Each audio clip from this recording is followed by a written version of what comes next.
My generation has failed in many aspects, but has failed essentially in three basic questions that will determine the future unless we are able to change course. And I do not believe we'll be able to change course if the youth has not a much stronger intervention in the way we build our future. We failed in climate change. We failed in making globalization work for all. And we are failing in making sure that new technologies will inevitably be a force for good, because we are opening too much space for new technologies to be a threat for the way our societies live. First, we failed in climate change. It is clear climate change became the defining issue of our time, but it's clear that even today, we do not have enough political will to take the decisions that are necessary to reverse the climate emergency in which we live. We see record levels of concentration of greenhouse gases in the atmosphere. We see emissions still growing. We see record levels in the temperature, both inland and in the seas. We see record levels in the progressive rise of water levels. We see glaciers melting, corals bleaching. We see nature being dramatically impacted by humankind.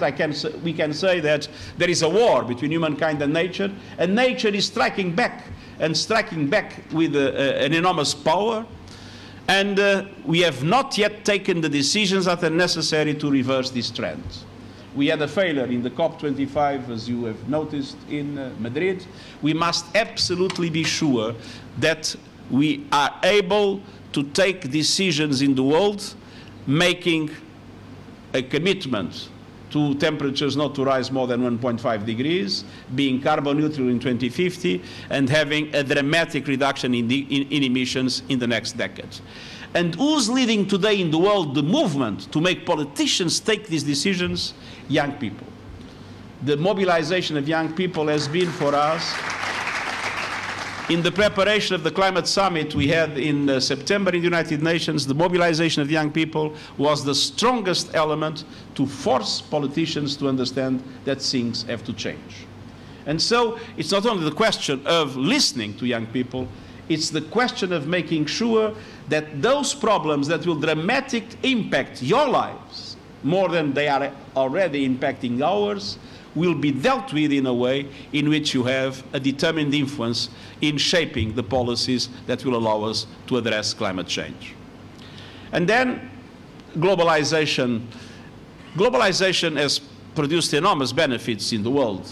Increase in wealth, increase in trade, improvement in the living conditions of the majority of the world population, reduction of extreme poverty. But the truth is that globalization has not been working for all. Many people were left behind, and we have seen an increase in the levels of inequality. And this increase in the levels of inequality is today a threat to the social cohesion of our societies. And it is something that is one of the factors of the disquiet that we feel all over the world, and that is expressed in demonstrations, some of them unfortunately violent, but that are shaking the basis of political systems in so many countries in the world. We need to make sure that we find a way to make globalization work for all, to be able to leave no one behind. We have presented a blueprint for that, which is the Agenda 2030, the Sustainable Development Goals.